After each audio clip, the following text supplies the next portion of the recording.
الحمد لله رب العالمين، والصلاة والسلام على خير خلق الله محمد وعلى آله وأصحابه الكرام وتابعيهم بإحسان إلى يوم الدين. ربنا أرنا الحق حقا وارزقنا اتباعه، وأرنا الباطل باطلا وارزقنا اجتنابه. ربنا آتنا في الدنيا حسنة وفي الآخرة حسنة وقنا عذاب النار. بەڕێزان و خۆشەویستانم، لە باسەکانی فتنەی ئومەتی پێغەمبەری خوا صلی الله عليه وسلم هەندێک لە فەرمایشتەکانمان باس کرد کە باسی فتنەی عێراقەکات. ئەمڕۆژ لە خزمەت هەندێکی تر لە فەرمایشتەکانە ئەبین کە باسی فتنەی عێراقەکە. خۆشەویستمان صلی الله عليه وسلم ئەفەرمێ: إن أمتي يسوقها قوم عراض الأوجه صغار الأعين.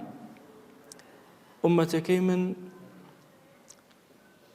قومێک گەلێک زاڵ ئەبێ بەسەریا کە دەم و چاویان پان و چاویان بچووکە، كأن وجوههم الجحف 3 مرات.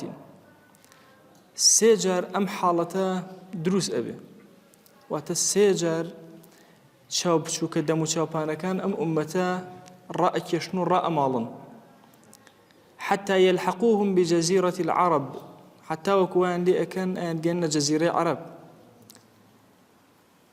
أفرمي كم جار فينجو من هرب منهم، يا كم جار كأم حالة الرؤدة هركز لو جماعة الرابكات نجاتي أبي لجاري دوهما كهرج أكنوا. وأما الثانية فيهلك بعضهم وينجو بعض. هندي كان أفوتين لقلكم وقومكم وأمتكم، هندي كان نجاتي أنا أبي. بەڵام سێهەم جار کە ئەمانە پەلاماریان ئەدەن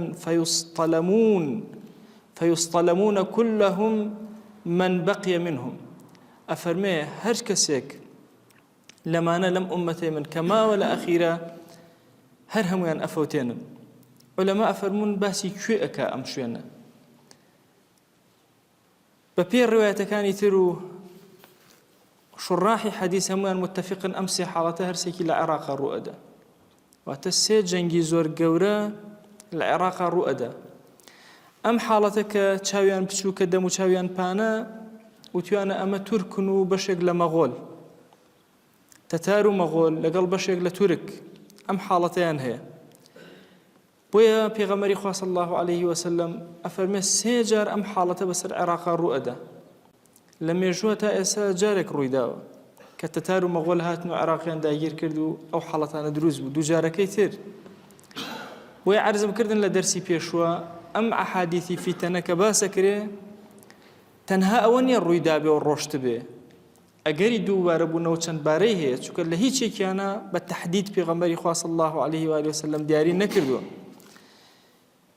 معاویە کوڕی حودەیج ئەفەرمێ جارێکیان لە خزمەت معاویە کوڕی ئەبی سوفیانە بووم لە شام، ئەفەرمێ لەو کاتە نامەیەکی بۆ هات یەکێک لە ئەمیرەکانی بۆی نووسی بوو ئەو معاویە مژدەت لێبێ جەنگێکم کرد لەگەڵ تورکە، پەلامارم داون و غەنیمەیەکی زۆر گەورەم کردووە. ئەڵێ معاویە ڕەنگی زەرد بوو بە پەلەوتی نامەیەکم بۆ بێن، نامەیەکی بۆ نووسیەوە کە جارێکی تر شتیوان نەکەی ولا قاتلهم حتى يأتيك أمري، بە هیچ شێوازە جەنگیان لەگەڵا نەکەی هەتا خۆم فەرمان نەکەم. ئەڵێ منیش سەرم سوڕما کابرا جیهادێکی کردووە بردوێتیەوە ئەم هەموو شتەی کۆ کردوێتەوە، معاویە بۆ خۆی وەزعی خۆی تێکداوە. ئەڵێ پرسیارم لێ کرد، وتم معاویە لیمە ذالکە یا ئەمیڕ المؤمنین، بۆچی ئەمەت ئەوە بەو شێوازە بە توندی لەم کەسە گرت؟ خۆ فەقیرە جیهادی کردووە لە پێناوی خوایە. ئەڵێ فەرمووی سمعت رسول الله صلى الله عليه وآله وسلم گوێم لێ بۆ خۆشەویست فەرموویەتی لتظهرن الترك على العرب، تورك زال أبن بسر عربا حتى تلحقها بمنابت الشيح والقيصوم.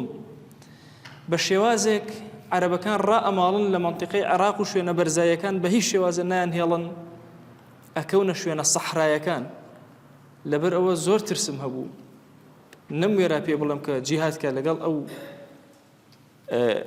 تركانا. تصوري أم فرمايشتك كسيدنا معاوية رضي الله رحمة خوالي بإجارته لخوشەویستمانەوە ئەصحاب ئەمانیان بیست بوو، زۆریش بە حەزەرەوە مامەڵەیان ئەکرد، لە هەموو مەیدانە جیهادیەکانە ئەسحاب زۆر بە وردی مامەڵەیان ئەکرد چونکە نەخشە ڕێگە خۆشەویستمان صلی الله عليه وسلم لە ئەحادیثی فتنە بەیانی کردو بۆیە هەمیشە ئەسحاب بە وردەکاریە لەگەڵ ئەم فەرمایشتانە ئەجوڵانەوە. فەرمایشتێکی تر طبعا ئەم فەرمودەیە کە خۆشەویستمان فەرموویەتی ئەو کاتە لەناو مەدینان زۆر دوور لە تورکەوە، بەڵام ئەو تا پێغەمبەری خوا صلی الله عليه وسلم ئیشارەی کردو. بۆیە زانان ئەفەرمون حتا ئەو سێ جارەش کە دێت بەسەر عێراق ئەو حاڵەتە هەر سێ جارەکە لەلایەن تورکەوە ئەبێ.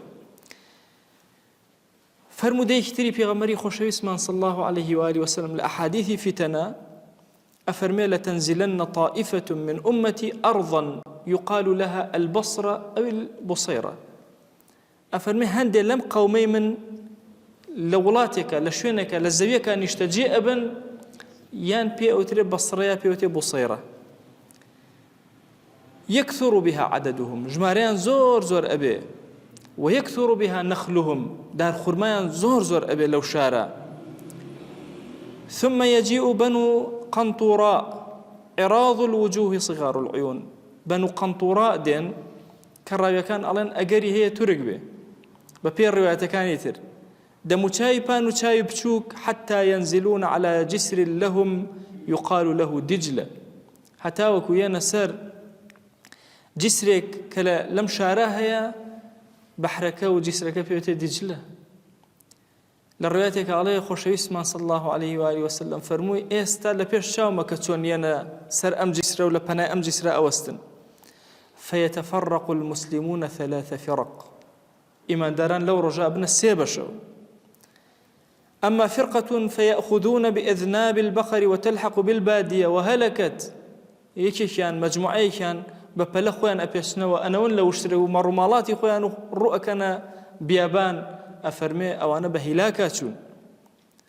وأما فرقة فيأخذ على نفسها فكفرت.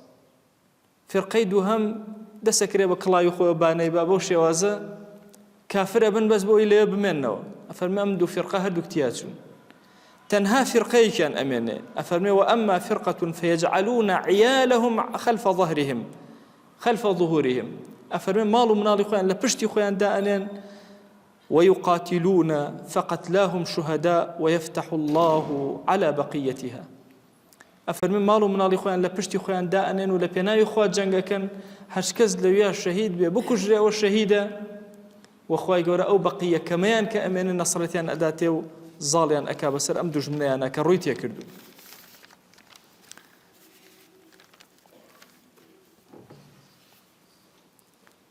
فرمایشتێکی تری خۆشەویستمان صلى الله عليه وآله وسلم کە حذەیفە صاحبی السری پێغەمبەری خوا صلى الله عليه وآله وسلم بۆ خەڵکی کوفە مخاطبەی خەڵکی کوفەی ئەکرد فەرمووی ليوشكن أن يصب عليكم الشر من السماء حتى يبلغ القيافي.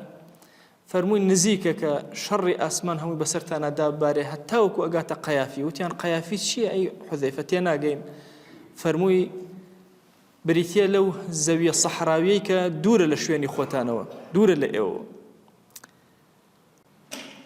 کوفە و بەسرا لە زمانی پێغەمبەری خوا صلی الله عليه وآله وسلم نەبوون، دواتر پیا بوون، بەڵام لە فەرمودەکانی فتنەیە زۆر باسی ئەو دوو شارە کراوە. ئەنەس ئەفەرمێ ڕۆژێک پێغەمبەری خوا صلی الله عليه وسلم بانگی کردم وتی یا ئونەیس.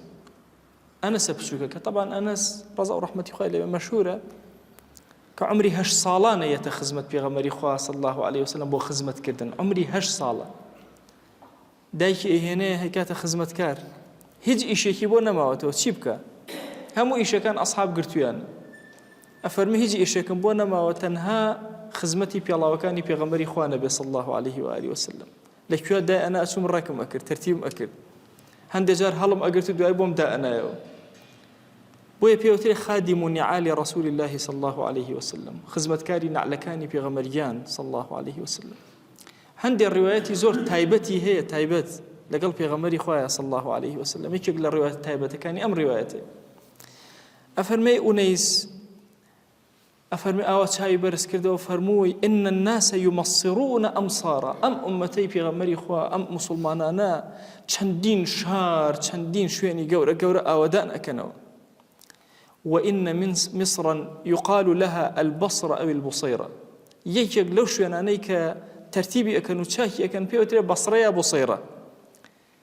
فإن أنت مررت بها أو أدخلتها أي أنس أجر تشوي بلا أم شارع يان شويت الناو شارك داخل بم شارع فإياك وسياخها زور أقل لي شوين نكل رابع زويك كما بيتوا نشي تنابي أو شوينيك نكل رابع هيك شيء لنا الرابع بيوتري سباق العربية وكلاءها زور أقل لكلائي أم شوينبي أو شوێنەش کە پڵ و پوش و ئەوانەی زۆرتیایە هەر مەچۆرە ناوی وەسووقەها مەچۆرە ناو بازاڕەکەی وباب أمرائها مەچۆرە بەردەم دەرگای ئەمیرەکان و لای ماڵی ئەمیرەکان وعليك بضواحيها ئەگەر لەم شوێنە ویستە بمێنیتەوە لەناو ئەو شوێنە مەمێنەرەوە لە دەوروبەریا بمێنەرەوە فإنه يكون بها خسف وقذف ورجف ئەلەو شوێنە کە پێوترێ بەسڕە یا بوصيرة لە کۆتاییەکانی زەمانە خەسفتیا ڕوئەداوەتە ئەچێ بە ناو زەویە وەقەذف بەرباران ئەکرێت لایەن ڕەب العالەمینەوە وەڕەجف بوومە لەرزەی زۆر تیا ڕوئەدا وقوم يبيتون ويصبحون قردة وخنازير هەندێک قەوم هەن لەناو ئەو بەسڕەیە ئەخەون و بەیانی ئەکەونەوە ئەبن بوونەتە مەیمون و بەراز خوای گەورە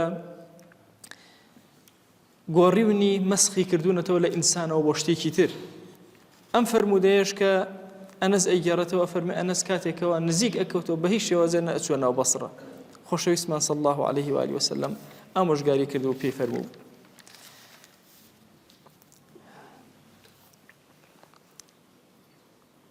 فەرمای شتێکی تر کە لە خزمەتی ئەبین باسی خەرابەکات ئایا لەکوێوە لە چیەوە دەست پێ ئەکا شوێنەکان چۆن تێک ئەچن بەسەریەکە ئایا تەنها عێراق بەم شێوازە تووشی فتنە و خراپەکاری ئەبێ نا زۆر شوێنی تر ئەفەرمێ يبدأ الخراب في أطراف الأرض حتى تخرب مصر لە کەنارەکانی جیهانی ئیسلامیەوە خراپەکاری و خراب دەست پێ ئەکا وێرانە بێ حتا ئەگاتە مصر ومصر آمنة من الخراب مصر أمينة لخرابة ناشكي ناكوي حتى تخرب البصرة پەیوەندی هەیە لەگەڵ بەسڕەیە ئەگەر بەسڕە کاول بوو مصر لەگەڵ کاول ئەبێ وخراب مصر من جفاف النيل كي مصر تێکەچێ بەسەریەکە و خراپە بێ و ئیتر بەسڕەش کاول ئەبێ کاتێک کە نیل وشکی کرد کە نیل وشک بوو بە هەمان شێواز بەسڕەش لێرەوە گرفت و مەشاکیلەکان و ئیتر ئەمە نیشانە بەهێزەکان نزیکی ئاخرەتە دەست پێەکە أفرميه وخراب العراق من القحط بچی عراق یەکجار کاول ئەبێ بەبێ بارانی بە وشکە ساڵی فەرمودەکانی خۆشەویستمان صلی الله عليه وآله وسلم لەبۆ باسی فتن سەرەداوەکانی هەمووی بۆ ئێمە دەرخستووە لە بێبارانیەوە ئێرە نیل لە وشک بوونەوە تا ئێستا جەنگی ئەثیوبیا و سوودان و مصر لەسەر ئاو لەسەر نیل و لەسەر وشک بوونەوەی نیل خۆشەویستمان صلی الله عليه وسلم 1400 ساڵێک لەمەوە بەر ئەمە ئەفەرمێ خرابی مصر بەهۆی نیلەوە ئەبێ و کاتێک ئەبێکەوە بەسڕە خرابی تێ ئەکەوێ کۆتا فەرمودەکە لە خزمەتی ئەبم خالیدی کوڕی وەلید بۆمان ئەگەڕێتەوە ئەفەرمێ فتنەکان لە دوای عومەرەوە دەست پێ ئەکا فتنەکان لە شوێنێک دوو شوێن دە شوێن لە ئومەی ئیسلامی دەست پێ ئەکا حتا وای لێ لە هەر شوێنەکە لە ئومەتی ئیسلامیە فينظر الرجل فيتفكر بير أكاتو باشا بچم بو كوي هل يجد مكانا لم ينزل مثل ما نزل بمكانه شوينك أم بلايتيانا به بلايتي عام ديت بو أمة إسلام بشيت شوينك أو بلايتيانا به أفرميه فلا يجده حتى سير أكاتو أقره همو عالم إسلامي أم بلاي أقرته أفرميه وتلك الأيام التي ذكر رسول الله صلى الله عليه وآله وسلم بين يدي الساعة أيام الهرج أو روجانەیە کە پێغەمبەری خوا صلی الله عليه وآله وسلم باسی کردووە کە ئەیامی هەرجە هی خوێن ڕشتنی زۆر مردنی زۆر، کوشتنی زۆر، کوشتارگەلی زۆر. ئەم فەرمایشتانە کە لە خزمەتیان نابووین هەستەکە ئینسان هەتا لە قیامەت نزیکە بینەوە فتنەکان ئاڵۆزتر ئەبن، تونتر ئەبن، قورستر ئەبن، ئیمانداری زەحمەتتر ئەبێ، ئەلەم و ئێشی ئیمانداران ناڕەحەتتر ئەبێ. بۆیە شوڕاحی حەدیثە ئەفەرمون هەموو ساڵێک فتنەکان ناڕەحەتتر ئەبن تاوای لێ ئومەتی ئیسلامی شوێنێکی نامێنێتەوە بێ فتنە، هەمووی پڕە بێ لە فتن، بەڵاکان لە هەموو لایەکەوە ڕوئەکەن ئەم ئومەتە. ئەم فەرمودانە کە عەرزم کردن لە زمانی خۆشەویستەوە، ئێمەش لە ئەرزی فتناین، بە زەرورم زانی کە ئەم ساڵ ئێمە لە خزمەتی ئەمانە بین، لەعەلە ئەگەر ئەم فتنانە نزیک بوونەوە چاومان کراوە بێ دەستگرینەوە بە سونەتەکانی ڕەسوڵ الله صلی الله عليه وسلم.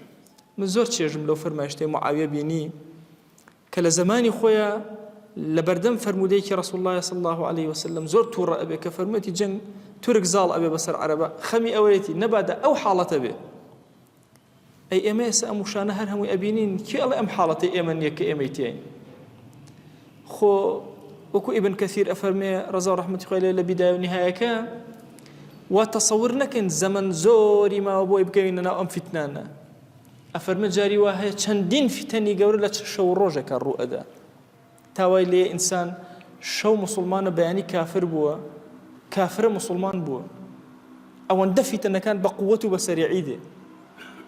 بۆیە هەموو کاتێک کەسی موسڵمان ئەبێ ئیستیعدادێکی کامیلی هەبێ تاکە ڕێگایەک لە فتنە ڕزگارمان کە ئەو بەشە خواناسیە کە ئینسان جێبەجێک، ئەو ڕەبتە معنەوی خۆیەتی لەگەڵ خوایە.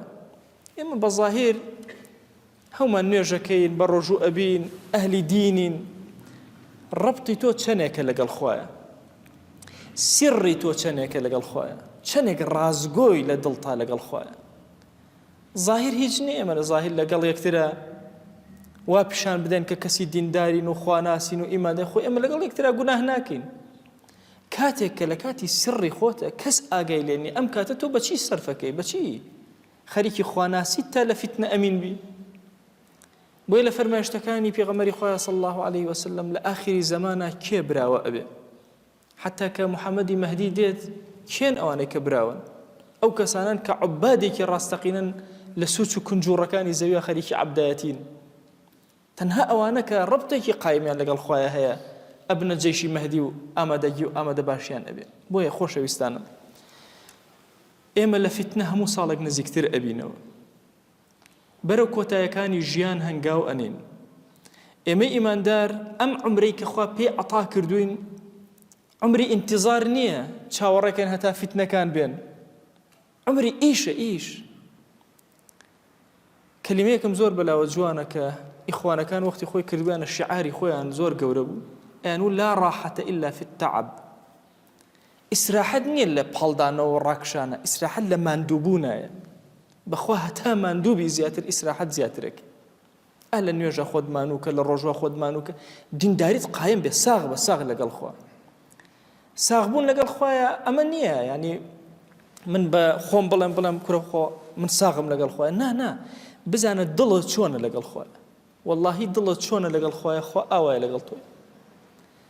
چەند ئەو بە دڵ خۆشت ئەوێ، بە ڕۆح خۆشت ئەوێ، ئەوەندە ئەم عەبدەی خۆی خۆشێ. ئەم عەبدە چەندێک متابعەی سونەت ئەکا، چەندێک لەگەڵ خۆشەویستە ئەڕوا، ئەوەندە لە فتنە مەئمونە و پارێزراوە. بۆیە ئەو ئەذکارانەی کە پێغەمبەری خوا صلی الله عليه و آله وسلم فەرموویەتی بۆ کاتی فتنە ئەبێ ئینسانی موسڵمان زۆر ئاگای لێبێ. خوێنی سوورەتی کەهف، خوێنی لە جومعانە، سوورەتی تەبارەک لە هەموو شەوێکە، ئەمان هەمووی زەمانەکان، خوێنی ئایەتەل کورسی زۆر، ئەمان هەمووی زەمانی فتنن، ئینسان ئەپارێزن لە فتنەکان. خوای گەورە هەموو لایەکمان پارێزە لە فتنە، داوای لێ ئەکەین و لێ ئەپاڕێنەوە، لێ ئەلاڵێنەوە، ئەڵێن یا ڕەبی پەروەردگارە داوات لێ ئەکەین بە ناوی جوانت، بە صیفەتی بەرزە، بە ئیسمی عەظەمت، بەرەکات و ڕەحماتی خۆت بەسەرمانە ببارێنە، تو گەورەی خۆت خوایە لە فتنەکان بمان پارێزە، دەرگاکانی خێر بەسەرمانە بکەرەوە، یا ئەکرەم الئەکرەمین. یا ڕەبی خوایە داوات لێ ئەکەین بە ناوی جوانت، بە صیفەتی بەرزە، بە ئیسمی عەظەمت لەسەر جەم گوناهەکانمان ببورە، خۆیە گوناهێ بە ئاشکرا کردومانە عەفومان کە، گوناهێ بە پەنهان کردومانە عەفومان کە. یا ڕەبی خۆیە چۆن لێرە سەترت کردوین گوناهەکان شاردوونەتەوە یا ڕەبی خۆیە لە بەردەم خەلائیقا لە ئاخرەتا بمان شارەوە یا ڕەب العالەمین یا ڕەبی خۆیە داوا لێ ئەەکەین بە ڕەحمەت و بەزەی خۆت لەسەر جەم گوناهی ئیمانداران ببورە یا ڕەبی خۆیە داوا لێ ئەەکەین لەسەر جەم گوناهی خزم و کەسوکارمان ببورە یا ئیلاهی داوا لێ ئەەکەین و لێت ئەپاڕێنەوە لەسەر جەم گوناهی مردوەکانمان ببورە یا ڕەبی خۆیە گیان لە ئومەتی پێغەمبەری خۆیە صلی الله عليه و آله وسلم زۆر مردوو هەن بێکەسن خۆیە کەس نییە دوعایان بۆ بکە خۆیە ئێمە لەم منبەر و میحرابەوە هاوار و هانا بۆ لای تۆ ئەهێنین یا ڕەبی خۆیە لە گوناهی هەمویان ببورە یا ڕەب العالەمین یا ڕەبی خۆیە داوا لێ ئەەکەین بەڕەحمەت و بەزەی خۆت بمان گێڕە لەو عەبدانەی کە ئەم دنیایە بەجێ ناهێڵن ئیلا بە شایەتمانەوە نەبێ خۆیە ذکری کۆتایی ژیانمان بکەرە شایەتمان یا ڕەب العالەمین باشترین ڕۆژەکانی ژیانمان بکەرە ئەو ڕۆژانەی کە بە لیقای تۆ شادەبینەوە یا ئەکرەم الئەکرەمین خۆیە داوات لێ ئەکەین بە ناوی جوانت بە صیفەتی بەرزە بە ئیسمی عەظەمت سڵاوی ئێمە بگەیەنە پێغەمبەری خوا صلی الله عليه و آله وسلم یەک ناومان لە خزمەتیا بێنە یا ئەکرەم الئەکرەمین یا ڕەبی خۆیە بە ئومەتی ئەو قبوڵمان کە بە شوێن کەوتەی ئەو قبوڵمان کە لەژێر سێبەری ئاڵای ئەوە حەشرمان کە ئامین ئامین والحەمد لله رب العالمین خۆی گەورە لە گوناهی منی شوێوەش بوورە